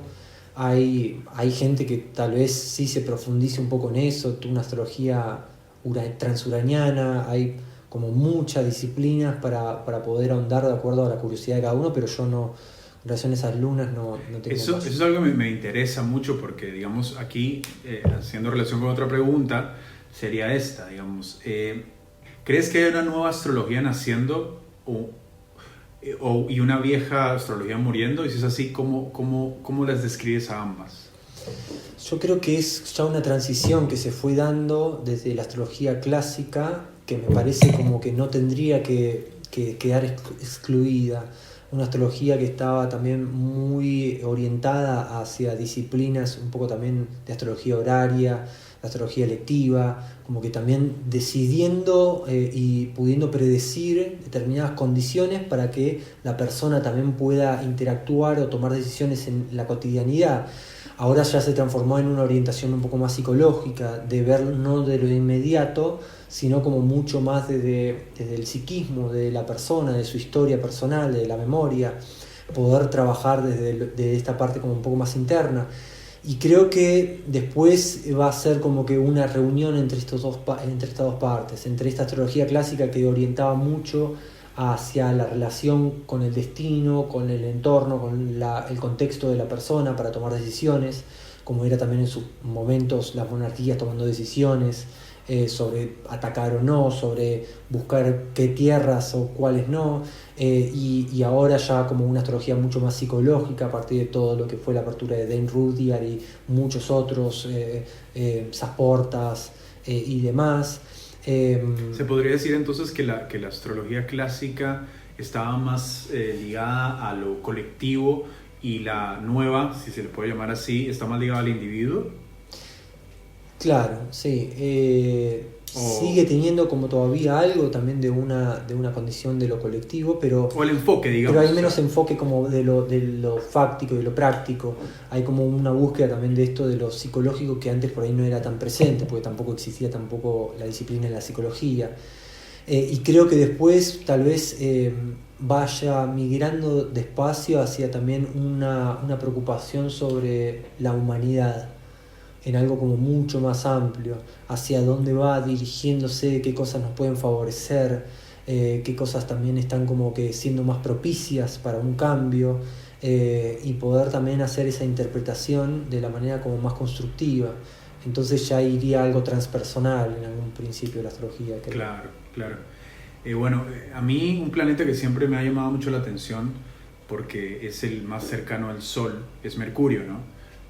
Bueno, la pregunta está formulada así, pero bueno. Dado que Mercurio es el planeta más cercano al Sol, ¿qué relevancia tiene esto en cuanto al papel que juega en este planeta en el drama de nuestra psique? ¿La cercanía o lejanía de los planetas en relación con nuestro Sol tienen alguna relevancia importante? Creo que, claro, cuanto más cercanía al Sol se habla de los planetas personales y cuanto más lejanía son los transpersonales. Que los planetas personales siempre van a estar afectando un poco más de manera directa a la personalidad. Mercurio en este caso siempre está cerca, en una orbe muy cerca del Sol, a diferencia de Marte, que por ahí se puede distanciar un poco más, y Venus está un poco también más cerca que Marte del Sol todavía. Lo que sucede es que Mercurio está asociado con la mente y el Sol está asociado con el individuo, con la personalidad, con la conciencia. Entonces la mente articula mucho la imagen de sí mismo, la conciencia de sí mismo. La mente racional también es un poco el puente hacia el encuentro un poco de la realidad también, de poder unir la realidad intelectual, racional, con el mundo también emocional. Y Mercurio siempre fue como también mitológicamente representado como una figura muy de conexión, de Hermes también, como la posibilidad de ascender a los cielos, estar en el Olimpo y bajar hacia el Hades, hacia el inframundo, llevando mensajes. Y era el único que era el capaz de ser el conciliador entre estos dos mundos.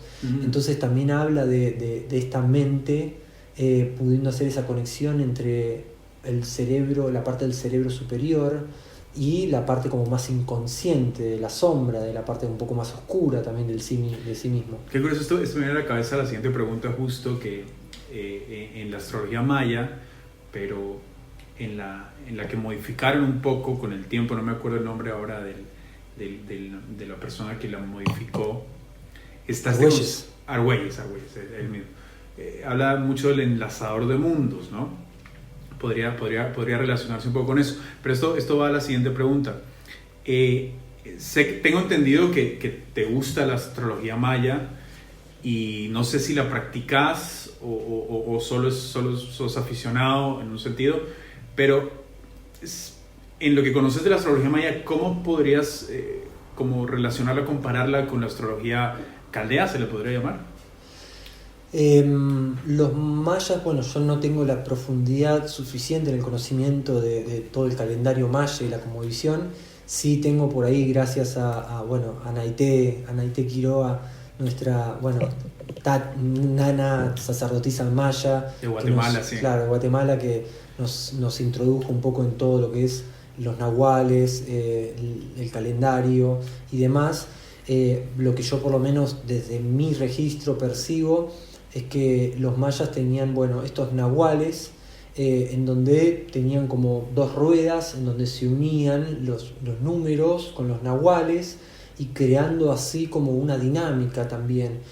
Cada nahual asociado también con un animal o con una figura humana y que en algún principio era como una relación de mucho contacto con la realidad que tenían alrededor. Y asimismo por ahí los sacerdotes tenían tal vez hacían llegar esta traducción de lo astral a través de estos símbolos, de un animal, de la representación del animal, de un número, que cada número representaba algo. ¿Y crees que su relación tan íntima con los animales, obviamente estas culturas, hizo que buscaran o que encontraran esos símbolos, ¿no? Pero estos símbolos animales, como en la cultura maya, ¿crees que tienen relaciones con los planetas, como en la astrología caldea, digamos? Bueno, lo que no hay una astrología planetaria, digamos, en los mayas. No se encuentra o con constelaciones o algo así, o es algo más... ¿Cómo se podría...? No sabría con exactitud. Sí sé que, por ejemplo,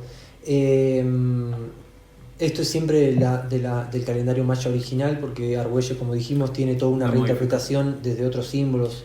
Sí. En esto, por ejemplo, Can, que es uno de los nahuales, que es la serpiente emplumada, que también está Quetzalcóatl, sí. Está asociado también así, que tiene su templo en Chichén Itzá, está asociado con Venus. Ok, es por eso es el lucero del alba, por eso también alba, claro. tienen un punto determinado en el año en donde entra la luz por una parte del templo de Chichén Itzá, sí. Y se genera toda esa serpiente. Entonces hay toda esa relación de Venus con Canik y la serpiente emplumada. También hablan de la mitología de la vuelta de la serpiente emplumada. Como también hay como muchas cosas, y también Venus es un símbolo bastante particular dentro de la astrología también esotérica para profundizar. Muy interesante la astrología maya. Yo he tenido un poco un acercamiento y se nota que es todo un mundo que vale la pena explorar, ¿no? Bueno, a mí me interesa mucho el tarot, ¿no? Me parece interesante y quería saber, ¿crees que el tarot tiene relaciones con la astrología de alguna manera? ¿Se relaciona el tarot con la astrología? Yo creo que ya desde el momento en que es una herramienta simbólica está interrelacionada, está unida. El tarot, pueden haber diferentes personas que pueden hacer interpretación de cada arcano vinculándose con algún planeta o alguna influencia de algún signo, y que puede ser variable. Yo sí creo de que también, al haber estudiado un poco el tarot desde la orientación también de los arcanos relacionado con la psicología también junguiana, desde Jodorowsky con la vida del tarot, y me parece como que algo súper interesante y muy rico para complementar un poco la mirada arquetípica, la mirada también simbólica, y lo creo también como una herramienta complementaria, en donde muchas veces por ahí se hace uso del tarot en la consulta como algo más de lo inmediato, de la pregunta y la respuesta, claro. De encontrar ante una duda algo conciso que vaya como que a ejemplificar y a poder visualizar mejor algo que no puede ver la persona. Y la astrología como que lleva un poco más hacia atrás, hacia la historia, hacia un entendimiento como un poco más sistémico, holístico, en donde se complementan, no es uno más importante que el otro, sino que muchas veces por ahí está bueno hacer una carta y tener como una lectura, también una tirada paralela de tarot, para poder también apoyar sobre determinadas cuestiones puntuales, sobre tengo un conflicto con esta persona y tal vez tirar unas cartas para poder ver la dinámica de esa persona y la dinámica en conjunto tal vez. Qué curioso, porque sería como si fuera un mapa más, como un microcosmos más de lo arquetípico, ¿no? Como si utiliza los arquetipos, como la astrología, todos son arquetipos, todos son las ideas, como le llamaba Platón, las ideas de Platón, los arquetipos, pero es con otro enfoque, ¿no? Como decís, un enfoque más inmediato, es una pregunta-respuesta que se utiliza, también hay una sincronía que está sucediendo ahí, ¿no? Yo creo que por ahí el enfoque inmediato es con el que se tiende a usar eso, pero en realidad uno podría llevarlo a un nivel como contemplativo y un poco más cósmico, más claro, introspectivo, pero comúnmente da más facilidad, yo claro. digo, da más practicidad para encontrar una respuesta más rápida, o por ahí será de que yo en mi relación con la herramienta que es la astrología trato de no ir a la definición de una respuesta inmediata, claro. Sino como que abrir las posibilidades, porque nunca hay algo definido, no creo en ese determinismo también. Claro, yo creo que también eso ha pasado con el tarot, ¿no? De que las personas los cogen más porque sus problemas y sus preguntas son más inmediatas y tienden a querer todo rápido, a querer tener respuestas o opciones rápido. Entonces buscan el tarot como una bola de cristal que les va a decir lo que tienen que hacer, y eso también se ha prestado a malinterpretaciones de lo que realmente significa en profundidad, y se le ha hecho mal uso, y por ende también hay un montón de gente charlatana detrás del tarot, como también seguro la hay en la astrología, pero en la astrología creo que es un poco más complicado engañar a la gente en un sentido, porque ya de por sí es mucho más complejo. Eso no quiere decir que el tarot no lo sea, solo que se presta más para que se vuelva algo más mundano, ¿no? Seguro. Claro, el talento después de cada uno para crear la ilusión es como puede meterse tanto en terreno del tarot como de la astrología. Obvio. Después está la persona que en la capacidad de lo verbal puede crear universos para que sean convincentes para los otros. Claro. Pero sí, muchas veces se utilizó algo o por lo menos se ve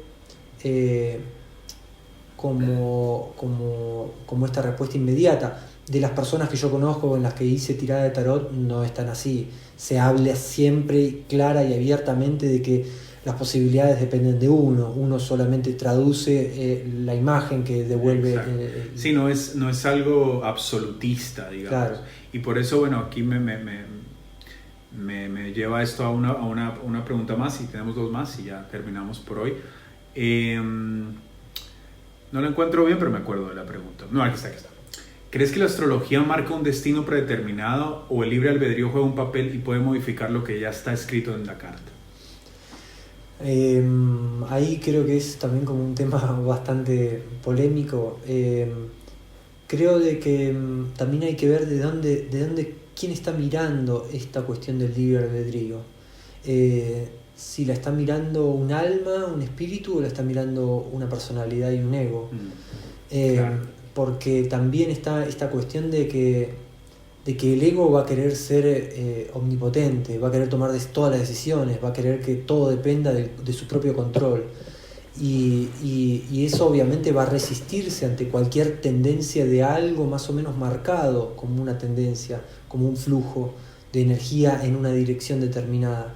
Y después también está la otra parte en donde uno puede también aceptar de que uno baja haciendo compromiso de algo. Tal vez decide encarnar, tomar participación en una experiencia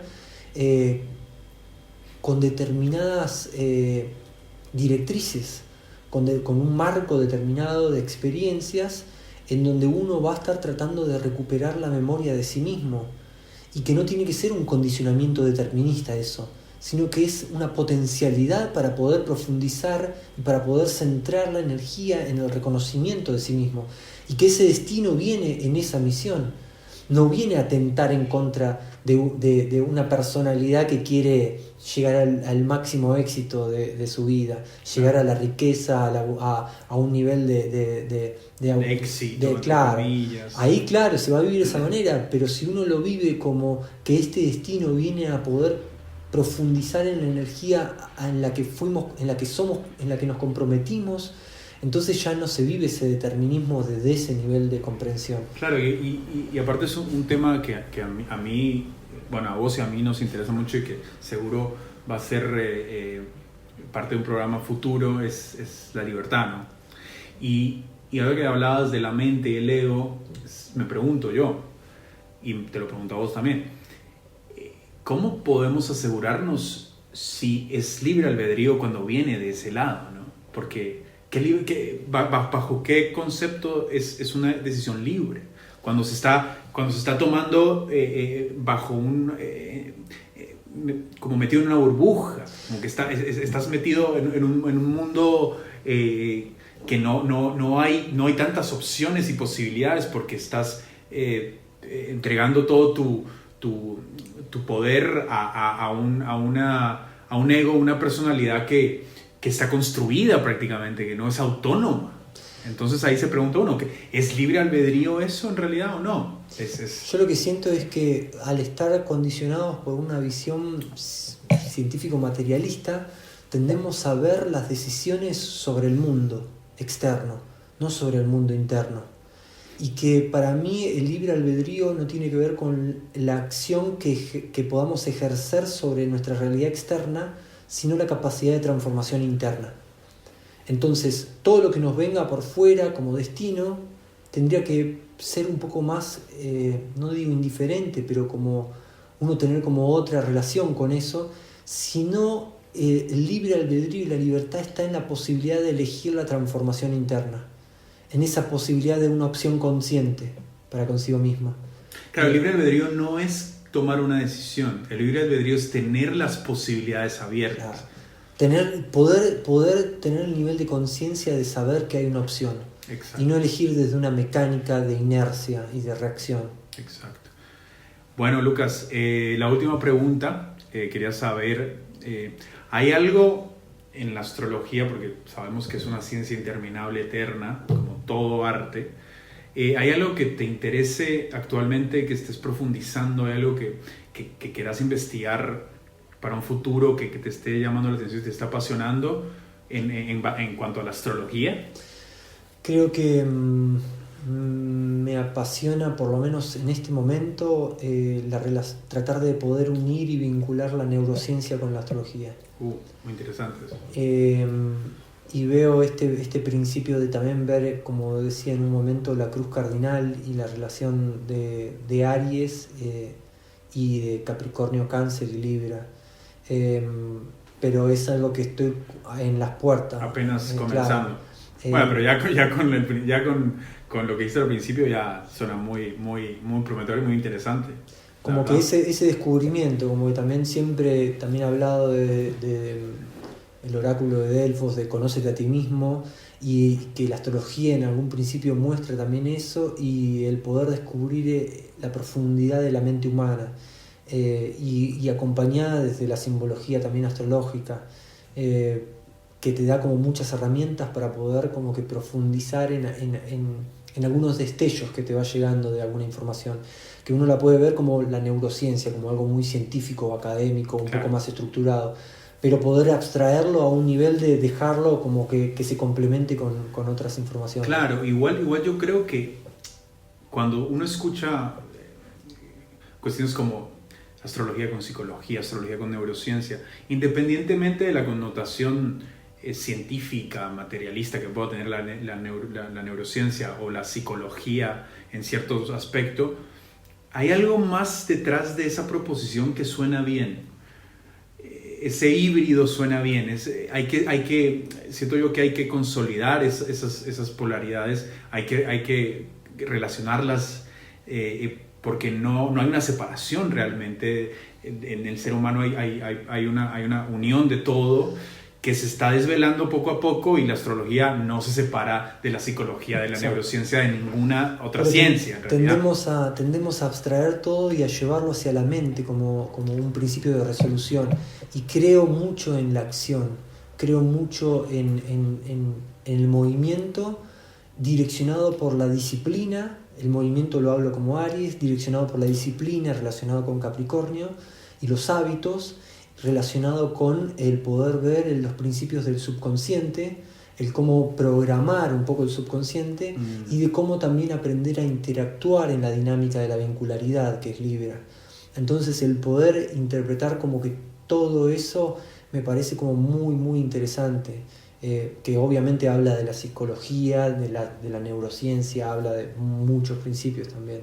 Bueno, esperemos tengamos un libro tuyo en un futuro, ¿no? O sea...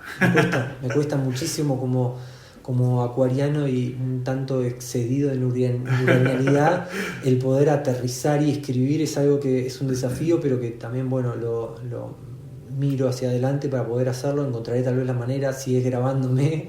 Bueno, pero ya sabes cuál es el desafío, así que... Pero como también de manera lúdica, como uno también ayuda mucho a aterrizar conceptos que si no quedarían algunas veces en eso, en una explosión de ideas que algunas veces pueden tener algo, una semilla de un concepto, pero que necesita trabajarse mucho. Bueno, y por algo estamos haciendo este programa, ¿no? Para intercambiar y sacar un poco lo que hay adentro. Sí. Claro, tal cual. Y bueno, por último, ¿tenés alguna sugerencia para las personas que están interesadas en la astrología y necesitan viste que mucha gente a veces necesita como un inicio, como que qué autores podrías recomendar o alguna sugerencia o algún consejo para iniciarse en la astrología, ya que más allá de que obviamente el camino de cada uno es tan propio y tan único, y no creo en las instrucciones de cómo uno debe seguir y todo eso, pero a veces sirve mucho como un hincapié para que las personas que están interesadas comiencen por algo, ¿no? Porque hay demasiado para mí. Yo creo que hay dos, por lo menos digo desde mi perspectiva, como dos versiones de cómo poder acercarse e interiorizarse con la astrología. Una es la parte académica, en donde hay mucha bibliografía muy interesante, por suerte, y en la Argentina también dispone de ese acceso que en otros países por ahí es más difícil. Sí, la verdad que sí. Y tenemos desde lo internacional como Liz Green, una autora muy interesante también para Liz Green, también orientada también con la psicología junguiana, la astrología. Tenemos a Dane Rudyard también, una de las personas como más principales en la astrología moderna. ¿De dónde sería él? Ellos son, si mal no recuerdo, de o Estados Unidos o Inglaterra. Y después como algo más cercano que es Eugenio Caruti, que la verdad que es argentino, sí, ¿no? todo mi respeto, porque sus libros, tanto Ascendentes como Lunas, tienen un enfoque único de lo que muchas veces uno ve que se repiten cosas, y la verdad que es súper interesante. ¿Él está vivo todavía? Sí, tiene también ahora todo como un enfoque muy interesante sobre la vincularidad, y que tiene un par de videos en YouTube que vale la pena verlos. Y después también yo lo que creo que es mi manera también de ver la astrología, que es poder acercarnos a la idea de que la astrología no está 100% en los libros, sino que está en las personas. Y poder profundizar en la escucha de cada persona que se cruza en nuestra vida para poder aprender a extraer los símbolos de ese intercambio, de esa vincularidad. Poder ver de que si se acerca a nosotros y hay un mensaje que nos conecta en ese vínculo, es un mensaje que está siendo compartido, que también forma parte de nuestra vida, forma parte de lo que necesitamos escuchar, de lo que necesitamos reconocer.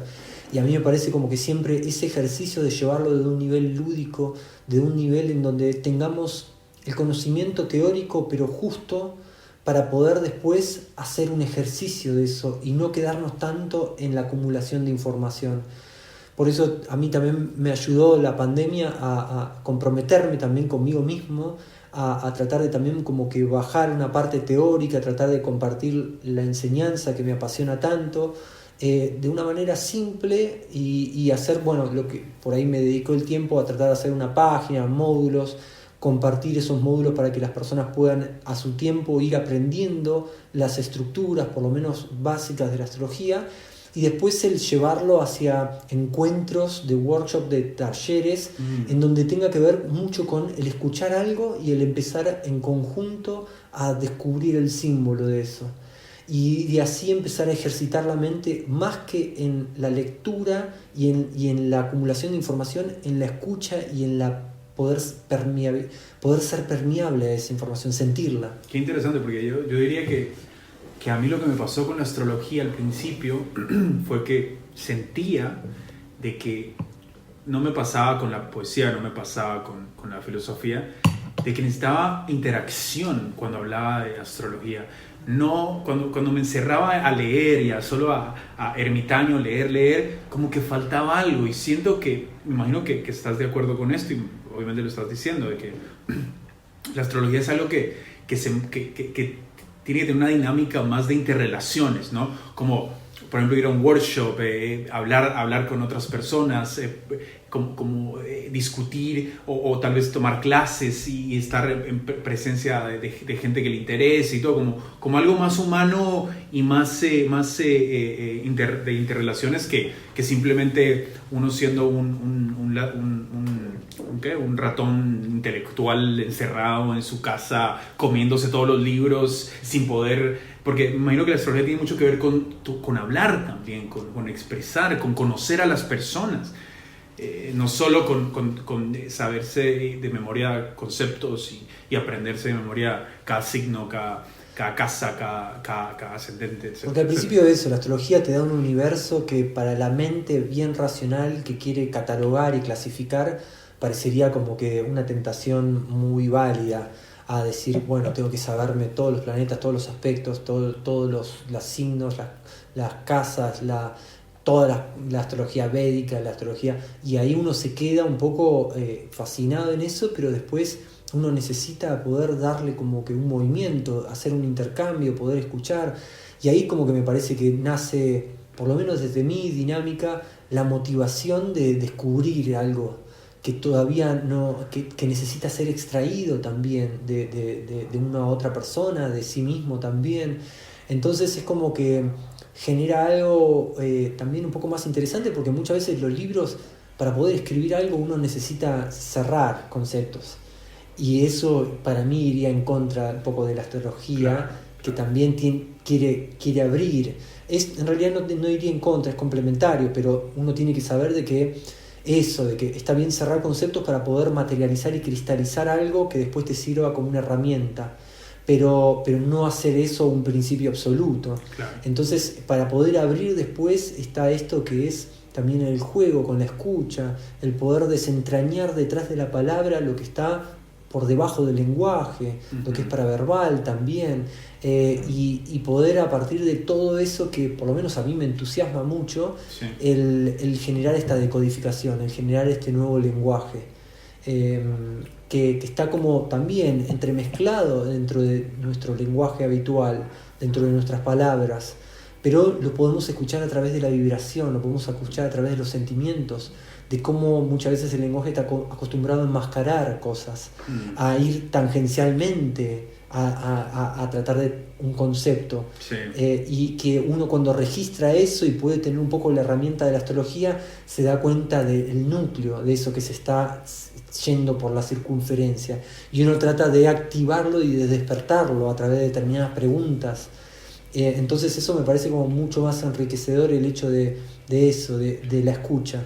Y creo que también, ya para cerrar, también alguien que se interese en la astrología, creo que tiene que hacerse la pregunta, ¿cuál es la intención detrás? Porque si la intención no viene de la mano del descubrimiento personal, de la curiosidad auténtica y humilde sobre los misterios del universo, y tiene tal vez una inclinación un poco más como interés económico por un lado, o interés intelectual por el otro, o algún tipo de intención así, creo que debería abstenerse de entrar en ese mundo, ¿no? Porque al final es, para mí, y por eso a mí a veces me da mucha tristeza ver que muchas prácticas, ciencias esotéricas, metafísicas, espirituales, que son tan sagradas, que deberían tomarse con mucha seriedad por un lado, pero no una seriedad fría, sino una seriedad de lo sagrado, se bastardean y se prostituyen de una manera que es una lástima, ¿no? Porque para mí son herramientas hermosas que afortunadamente todavía las tenemos, y que la quema de la Biblioteca de Alejandría no acabó con todo, y todavía tenemos acceso a estos conocimientos que nuestros ancestros nos dejaron, y creo que hay que tratarlas con el respeto más devocional y con el amor más hermoso, y si ese no es o sea, si esa no es la razón por la que quieren entrar, creo que deberíamos buscar otra cosa. Yo creo que por ahí para mí es como que hay oportunidades y posibilidades como para todos, y uno es como las realidades. La realidad es como una materia muy subjetiva de cada individuo, y creo que nos reúne un nivel de magnetismo, de la vibración. La persona que haya hecho una búsqueda en determinados aspectos, en determinada profundidad, va a encontrarse por una simetría y un magnetismo reunido con lo que necesita. Claro. Y uno como que sabe de que por fuera de eso también va a haber muchas otras cosas con las que no comparta, pero bueno, va a tener que ver también un poco con la búsqueda de cada uno, y me festejo también de que haya de todo. Como que para mí, como que también en la Argentina pasa algo que también celebro, y es el hecho de que hay muchísimo interés por también todo esto que es un poco lo esotérico, y que a todo esto abre puertas a muchas personas que se quieren animar y que por ahí tienen un espíritu un poco más de lanzarse, y que también tienen un espíritu por ahí más comercial, y que no lo veo como malo, como bueno.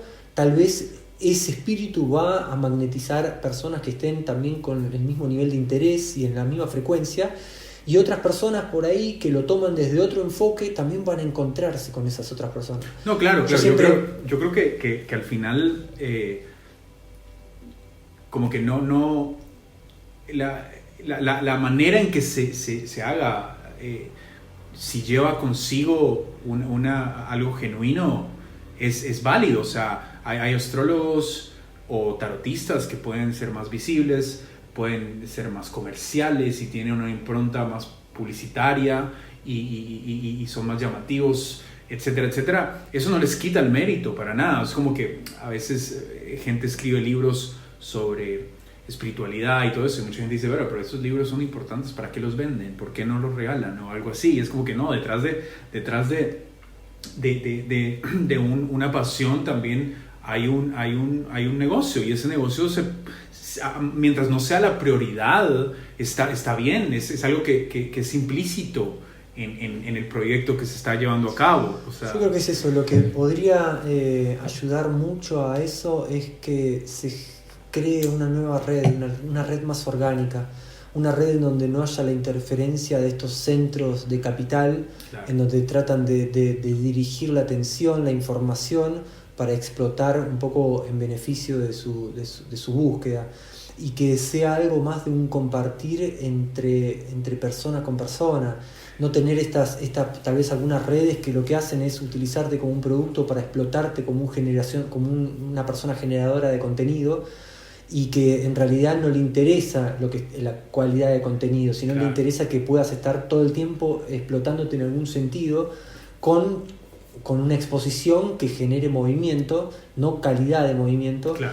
Y eso es no porque... calidad, claro. Cantidad o no calidad. Claro, eso es porque justamente es un algoritmo que no le interesa un poco tal vez el crecimiento del ser humano, sino que un poco también el movimiento económico que hay detrás, y que lo más positivo que me gustaría que suceda es una nueva red en donde la calidad esté por encima de la cantidad. Y yo creo que esto, y ya terminamos con esto, creo yo creo que es análogo lo que estás diciendo a lo que pasa en la escena musical, que es mi ámbito, y el tuyo también hasta cierto punto, que es el hecho de que hay una escena underground, donde esa escena underground es underground porque tiene una sustancia especial, tiene un carácter, una identidad especial. Y no, por su mismo carácter y identidad especial, no amerita llevarla a lo comercial, porque su misma naturaleza no se lo permite. Entonces, como vos decís, mantener esa música o esos eventos más digamos, complejos, más profundos, en un circuito más íntimo de boca en boca, que en lugar de prostituirlo en redes y todo eso. O sea, no estoy diciendo que no sirva esa publicidad, pero algo más orgánico, que también el que lo quiera lo busca. El que esté conectado porque vio algo, porque escuchó algo, lo busca y se mete en ese mundo. Claro. Y entonces, porque lo busca, ya tiene un valor. Entonces ahí se crea vibración y una resonancia. Entonces llegas a donde tienes que llegar, a la puerta que tienes que llegar, hablas con la persona que tenías que hablar, y empieza como a crearse una sincronía detrás de todo eso. Y eso es lo más bello de ese submundo de música, de astrología, de lo que puede hacer, de que no es algo que llega a vos. Claro, es algo que llega a vos, y que en realidad es un reencuentro con tu propia esencia, porque está dado de esa manera y no mediatizado y prefabricado por intereses que te quieren dar para consumir algo que va a generar justamente eso, un impulso de dopamina, y no un contenido que resuene con tu interioridad. Exacto. Pero bueno, supongo que es esto, es una nueva herramienta, y estaremos en la transición también de un cambio que no creo que sea distante. Bueno, Lucas, ¿alguna página tuya donde la gente pueda, digamos, en cuanto a astrología, pueda estar al tanto de lo que estás haciendo, pueda tener alguna sesión con vos o algo así? Bueno, tengo la página también de www.syncroastro.com, en donde, bueno, tengo un poco de información también mía, astrológica, de lo que hago también como revoluciones, cartas, sinastrías, también los cursos, donde hay determinados módulos en donde las personas pueden descargar y en el tiempo que tengan poder ir siguiendo más o menos, o si ya saben algunos conceptos, poder avanzar desde un nivel sin tener que respetar como todo un ciclo lectivo, y después hacerlo más de una manera como de intercambio, de workshop, así de poder hacer unas lecturas, crear preguntas y cuestionamientos. Y después también me pueden seguir por lo que sería Instagram también, que también por Syncroastro me pueden encontrar. Entonces www.syncroastro.com y en Instagram Syncroastro. Exactamente. Y estás dando clases, talleres y también cartas natales. Exactamente, cartas y revoluciones, que por ahí, por cualquiera de los medios en Instagram me pueden contar.